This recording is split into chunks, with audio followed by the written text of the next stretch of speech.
see this.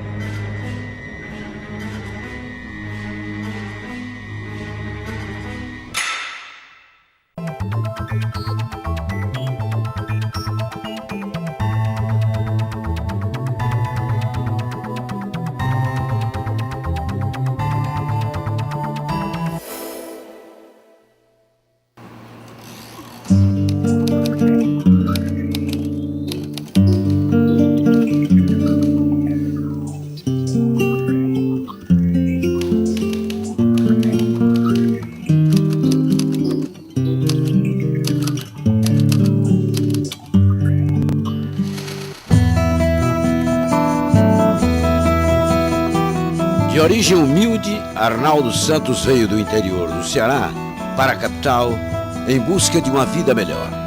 Nessa caminhada, foi obrigado a dormir em um açougue onde trabalhava. Arnaldo também foi entregador de remédios e auxiliar numa agência bancária, até encontrar o atalho na comunicação. No rádio e na TV, o talento dele se revelou em várias áreas. Descobriu a política, em que se especializou. Mas não parou por aí.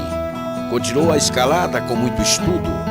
Destacou-se escrevendo livros. Fez faculdade, mestrado e doutorado. E é na trilha da educação que pretende chegar cada vez mais longe. Um exemplo de luta e determinação.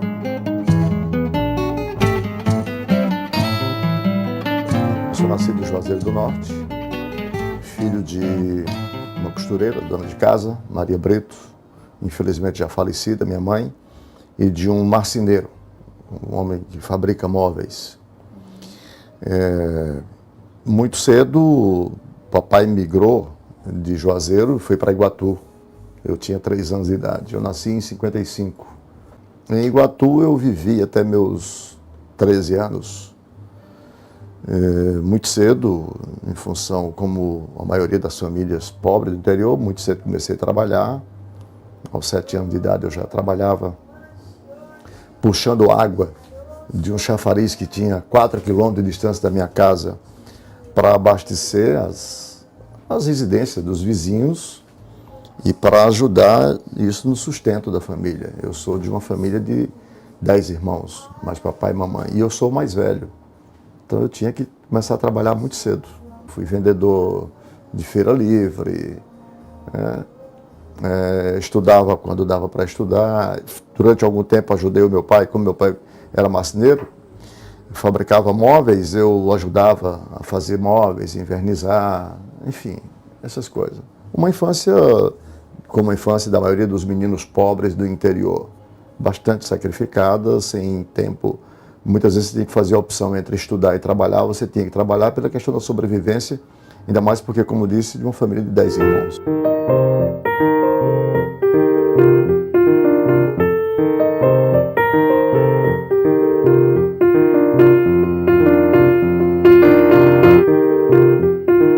Aos 13 anos, 14 anos de completo, eu vim para Fortaleza. Percebi que Iguatu não era, digamos assim, o universo que eu queria permanecer. Ainda não havia terminado nem o que hoje nós conhecemos como ensino médio. Na minha época era primeiro grau. Não havia concluído ainda. Eu tive que optar pelo trabalho. Inicialmente vim sozinho. Minha família, papai, mamãe, meus irmãos ficaram todos em Iguatu. Eu vim para aqui exatamente buscando melhoras. E percebi muito cedo que eu só tinha 2 formas de me fazer aceito na sociedade fortalezense. Uma sociedade historicamente excludente, preconceituosa, como é a sociedade brasileira de um modo geral. Quais seriam essas formas de eu me fazer aceito? Uma era pelo dinheiro. Esse eu não tinha, porque eu estava como um migrante tangido pela fome e pela seca. Por isso eu vim embora, senão eu teria ficado lá. A outra era se eu soubesse um pouco mais do que os outros. Aí eu resolvi que eu não podia só trabalhar. Eu tinha que trabalhar e tinha também que estudar. E foi a opção que eu fiz aqui em 1971, quando cheguei. trabalhava durante o dia. Meu primeiro emprego foi de contínuo de um frigorífico, ali no bairro de Fátima. Um frigorífico, por sinal, até de um tio meu. Dormia lá mesmo, quer dizer, tinha aquela geladeira, balcão onde se guarda as carnes, e eu dormia do outro lado, sobre uma cadeira, a noite toda respirando aquele odor desagradável, né, do sangue misturado com a carne, mas era o que tinha que ser feito, porque era o local que eu podia estar. Noite mal dormida, que nem precisa dizer, né, dormindo sobre uma cadeira num frigorífico com barulho de uma geladeira. Então não deve ser uma boa noite. Depois de ter sido contínuo desse frigorífico, foi meu primeiro emprego, depois eu fui trabalhar como entregador de remédio na farmácia Droga Jafre, que é a primeira rede de farmácia a introduzir aqui o serviço de entrega em domicílio. Eu fui entregador dessa farmácia, passei um tempo. Depois eu fui entregador de café na Moageira Paraense, que já nem existe mais. E depois eu fui bancário, aí já melhorei um pouquinho, né? Fui ser auxiliar de serviços bancários na antiga caderneta de poupança Crédimos, que existia aqui em Fortaleza. E nesse intervalo, quer dizer, em 74, trouxe papai e mamãe para cá, porque eu morava mal, como eu disse, dormia no próprio emprego, e aí dava para trazer, aluguei uma casa, meus pais vieram, aí eu passei pelo menos ter ali o conforto, o apoio, a segurança da família, que acabou sendo importante para que eu tivesse o estímulo de continuar estudando. O que hoje se conhece como supletivo de primeiro e segundo grau, eu fui fazer, na minha época, o Madureza Ginasial e depois o artigo 99.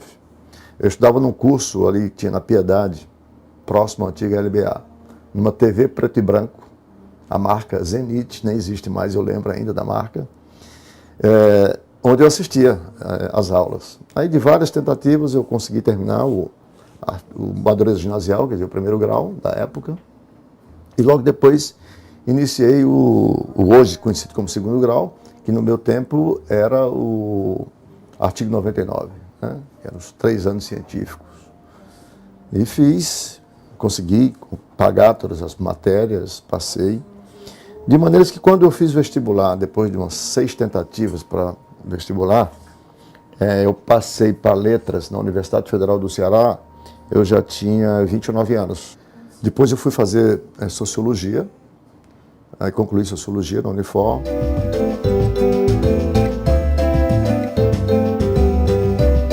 A Rádio Assunção, em 1976, estava selecionando pessoas para locutor. E todo mundo dizia que eu lia bem, que eu tinha boa voz e tal. Eu me candidatei e o fato é que acabei sendo aprovado nesse teste para locutor. Foi aí que eu comecei no rádio. No rádio eu fiz, quer dizer, cidade, polícia, esporte. Fui disc jockey, apresentador de programas musicais, apresentador de programa de forró, inclusive. Comecei na Rádio Assunção como repórter de rua, me transferi para a Rádio Dragão do Mar, onde fiz programas musicais, eu até chegar à reportagem política, que é onde eu estou até hoje. E nesse tempo fui também, depois de concluir sociologia, resolvi que tinha que continuar estudando, porque aí sim eu já estava na comunicação e percebia quão importante seria eu aumentar a minha base intelectual, cultural, para poder ser um jornalista numa cidade como Fortaleza, de poucas oportunidades e que você tem que se destacar por aquilo que você é capaz de fazer melhor.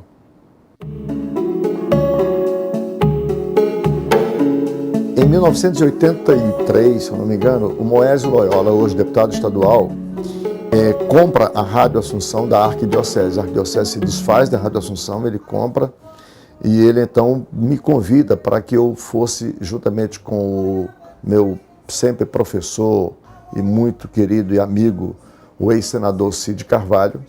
O Moésio convida o Cid Carvalho e convida a mim para que nós fôssemos montar o departamento de rádio e jornalismo na Rádio Assunção. Nesse momento, que eu vou montar o departamento de rádio e jornalismo da Assunção, eu opto por fazer a reportagem política, né? No noticiário, juntamente com o Cid. Eu fazia um programa dentro do noticiário, ao lado do Cid Carvalho, que chamava-se Revista Política. Estou falando de 1983. 6 anos depois, o então deputado estadual Ciro Gomes se candidata a prefeito de Fortaleza e me convida para coordenar a campanha política dele para a prefeitura de Fortaleza. Ele vence as eleições e me convida para ser secretário de comunicação lá da prefeitura. É assim que o jornalismo político surge na minha vida.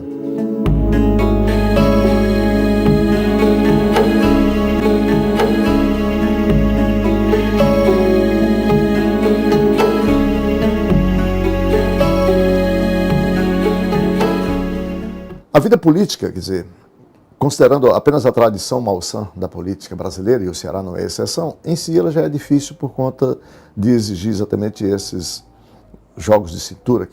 Exige sangue frio, muitas vezes, né? Exige também desprendimento, determinação. Você se depara com situações extremamente adversas. A política, eu costumo dizer, não é local para virtuosos. A virtus não está na política. E você exercer um jornalismo político com liberdade, né, de opinião, você contraria interesses, você confronta pessoas, você é mal entendido, mal interpretado no exercício da sua profissão e que a tua intenção não é denigrir ninguém, não é agredir ninguém. As pessoas acabam não entendendo isto. E você é confrontado muitas vezes, né? Eu tive algumas situações bastante difíceis, no sentido de ser, quer dizer, peitado, para usar uma expressão nossa aqui do Ceará, né, por algumas pessoas que se julgaram incomodadas com com o jornalismo que fazíamos, mas faz parte. Você tem que saber que essas coisas existem e estão aí para você enfrentar.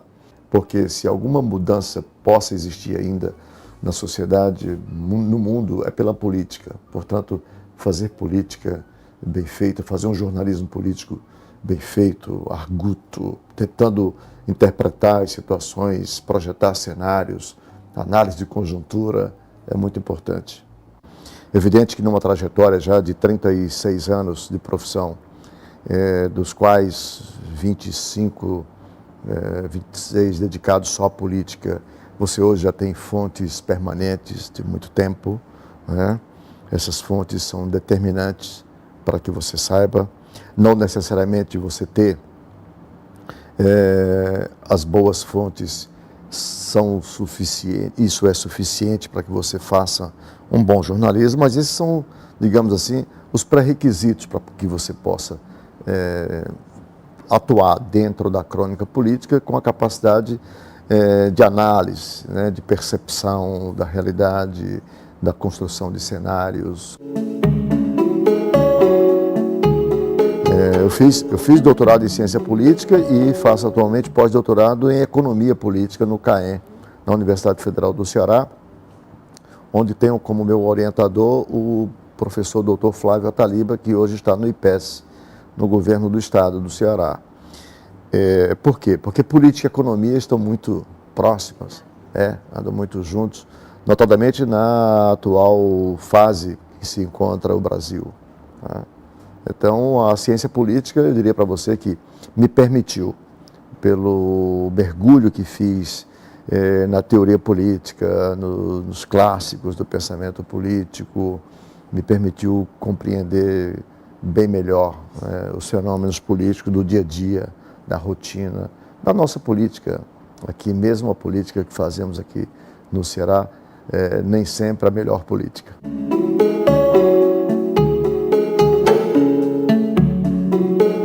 Bom, escrever é um exercício que a gente faz diário, né? Pela própria profissão, embora eu tenha tido uma passagem pelo jornal muito rápida, mas isso faz com que vocês nunca deixem de escrever, seja os textos que você publica eventualmente, como faço, como colaborador dos jornais, seja os trabalhos dentro da universidade, enfim. O primeiro livro foi um livro chamado Verbo Cívico, que eu fiz em coautoria com o professor Juarez Leitão. Toda a primeira parte, que é a análise sociológica da importância do parlamento desde a sua primeira formação até os dias atuais, foi de minha responsabilidade, e a segunda parte, a parte biográfica dos componentes do parlamento da época, foi a parte dele. E por que fizemos isso? Porque foi exatamente no período em que a Assembleia Legislativa fazia a transição do século XX para o século XXI. Nós estamos falando também dos anos 2000, né? Então foi interessante estar aí. Depois nós fizemos um outro livro chamado Eleições 2002, que é esse aqui, né? História das eleições no Ceará em 2002. Esse livro é uma análise que a gente faz, quer dizer, a gente faz todo um apanhado junto ao Tribunal Regional Eleitoral, né, do resultado das eleições de 2002. Traçamos o que nós chamamos de o mapa geopolítico, né, do Ceará naquele ano, 2002, e eu faço toda a parte de análise desses números, dos resultados desse livro. E, mais recentemente, este livro aqui, que é o livro chamado Impeachment, Ascensão e Queda de um Presidente, que esse é resultado da minha tese de doutorado, né, que eu fiz em Ciência Política, que é sobre o impeachment do presidente Collor de Mello, que é o fato político mais importante da história da República Brasileira, porque é a primeira vez que o Brasil impeacha um presidente. Por coincidência, o primeiro presidente eleito pelo voto direto após a redemocratização quis, quer dizer, a conjuntura política, que o primeiro presidente eleito depois do regime de exceção fosse também o primeiro e único presidente impeachado, né? Por si só, já se tem noção da importância dessa modesta contribuição para a história política do Brasil. A tese, na verdade, tem quase 1000 páginas. Esse aqui é o texto da tese, somente o texto da tese. Aqui tem todo o timbre da universidade aqui. Essa é a relíquia que está na minha biblioteca. 444 páginas, né? E aqui são os anexos, que é o volume 2 da tese. O que compõe esses anexos? Esse anexo ele é composto das entrevistas que eu fiz para produzir o texto, que eu fiz a opção pelas fontes primárias. Então aqui estão todos os homens do impeachment, digamos assim, inclusive o próprio ex-presidente Fernando Collor de Mello, a quem eu entrevistei por 2 vezes. O resumo dessas quase 1000 páginas resultou neste livro aqui, de 367 páginas.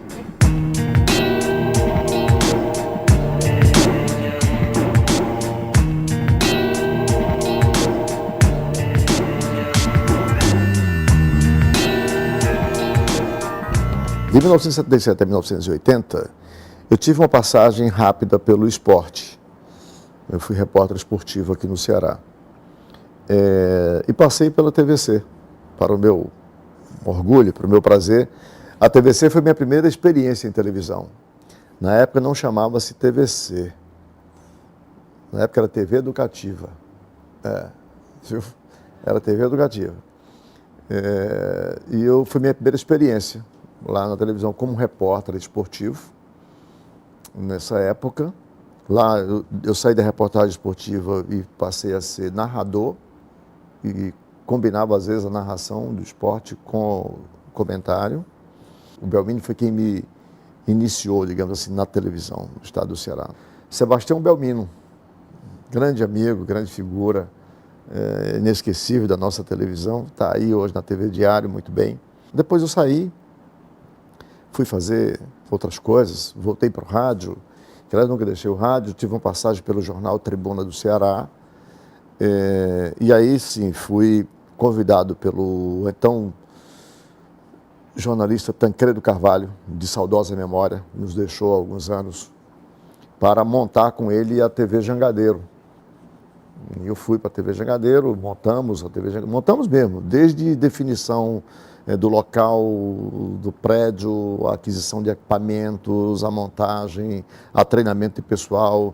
Eu fui um dos primeiros a entrar no estúdio e dar boa noite para o público do Ceará na inauguração da TV Jangadeiro. E lá fiquei com o Tancredo durante 8 anos, os primeiros 8 anos da TV Jangadeiro. Até que eu saí da TV Jangadeiro, me transferi para a antiga Rede Manchete, hoje Rede TV, tive uma passagem rápida pela Rede TV e também saí de lá. E fiquei 8 anos fora da televisão, só fazendo rádio. Percebi que eu tinha sido como que excluído, banido das TVs comerciais, por razões óbvias. Até que, há exatos 6 anos, o Dr. José Liberato Barroso, presidente do Conselho da Mantenedora da FGF, que é a Faculdade Integrada da Grande Fortaleza, me convidou para ir trabalhar no canal de televisão que tem lá, na FGF, onde estou já há uns 8 anos fazendo o programa Visão Política, que é um debate, quer dizer, onde uma equipe me dá todo um respaldo, uma condição para fazer. Essa equipe é integrada por vários nomes aqui da intelectualidade, das mais várias áreas do estado do Ceará. Então, a gente faz uma discussão pautado sempre com prioridade para as questões locais, mas sem perder de vista a questão nacional e até internacional às vezes. Eu mantenho regularmente a minha atividade física, mas por questões de saúde, né? Claro que a estética também é importante, mas a questão de saúde hoje você não pode prescindir, notadamente com a vida que a gente leva, né? A chamada vida moderna, ela nos impõe uma sobrecarga muito estressante e tal, e é preciso você manter uma atividade física. Afinal de contas, depois que você passa dos 50 anos, e eu já sou um homem de 56 anos, você não pode deixar de cuidar desse lado. Uma atividade física combinada com uma boa alimentação, com poucas extravagâncias. Eu costumo dizer que já fiz todas que eu tinha direito de fazer. Durante muito tempo, eu pratiquei o automobilismo de competição.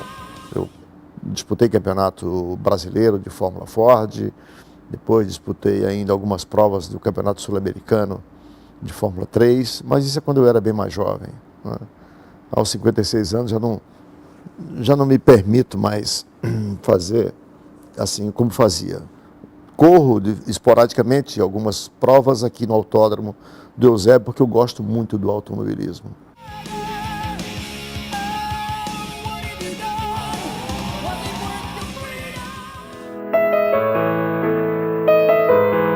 Gosto muito da convivência com a minha família, né? Eu sou casado e separado, divorciado 2 vezes. Eu tenho 3 filhos do primeiro casamento que moram comigo, né? E na separação vieram morar comigo. Hoje tem 23, 24 e 26 anos. O de 24 e o de 26 já se formam esse ano, que é o Tiago e o João Pedro, um em psicologia, outro em ciência da computação, e o Arnaldo Filho, que é o mais novo, tem 23, estuda medicina na Universidade Federal do Ceará. Esses moram comigo. Isso me impõe, quer dizer,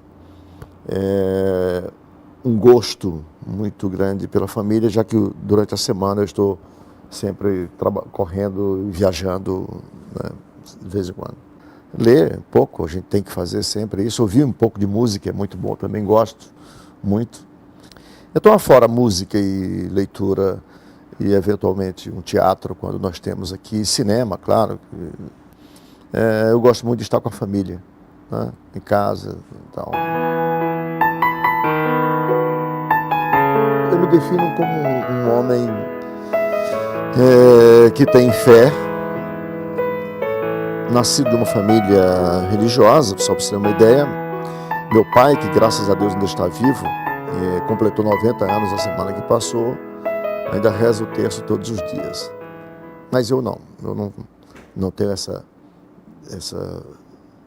esse fervor que meu pai tem, não. Mas eu sou um homem de fé, eu não frequento igreja, eu não confesso, eu não comungo, eu não faço aquelas coisas que as pessoas que se professam religiosas comumente fazem, né? Eu não faço, porque a minha concepção de religião e de ser cristão não necessariamente incorpora esses dogmas que a igreja coloca. Mas eu sou um homem de fé, faço minhas poucas orações, sempre, é assim que eu me professo. Não sou, apesar do grau de racionalidade, apesar de ter estudado exatamente, e os sociólogos, os cientistas políticos têm uma tendência muito grande a se professarem ateus por esse grau de racionalidade, mas eu não. Eu, quanto mais estudo, quanto mais leio, quanto mais mergulho, mais eu percebo a necessidade de que você precisa ter uma fé. E eu me sentiria, quer dizer, eu padeceria do que eu chamo de incompletude se eu não tivesse fé. Estudar hoje, quer dizer, no mundo em que as comunicações estão globalizadas, a economia tenta se globalizar, os povos também, em quaisquer áreas que você atue, você estudar é uma necessidade premente, tem que ser permanente. E se você pretende, se você tem ambições, objetivos de contribuir, ainda que minimamente, com a sociedade em que você vive, para buscar construir um novo modelo de sociedade, novos padrões de cidadania, você não pode se furtar ao conhecimento. Agora mesmo eu estou debruçado, quer dizer, eu integro uma equipe de pesquisadores do Laboratório de Estudos da Pobreza, da Universidade Federal do Ceará. Nós estamos debruçados sobre algo que é muito significativo para a sociedade brasileira. Nós somos um grupo que há 4 anos iniciamos esse trabalho de estudar pobreza, coisa que comumente as pessoas não lembravam. E hoje, fruto desse trabalho, isso é pauta nacional. É pauta nacional, virou política de Estado, e de Estado que eu digo, do Estado do Ceará, virou política de Estado brasileiro. Então eu tenho essa pretensão de aprofundar cada vez mais esse estudo, essa literatura, para que possa contribuir ainda mais quando eu voltar para a universidade, para me dedicar ao magistério que eu pretendo fazer.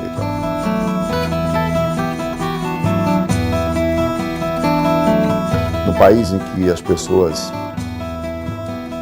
não têm nenhuma profissão, e quando tem uma profissão não necessariamente tem um emprego, eu, graças a Deus e aos meus esforços, eu tenho uma profissão, tenho um emprego, sou respeitado por uma parcela da sociedade pelo trabalho que fazemos, então isso é motivo só para agradecer.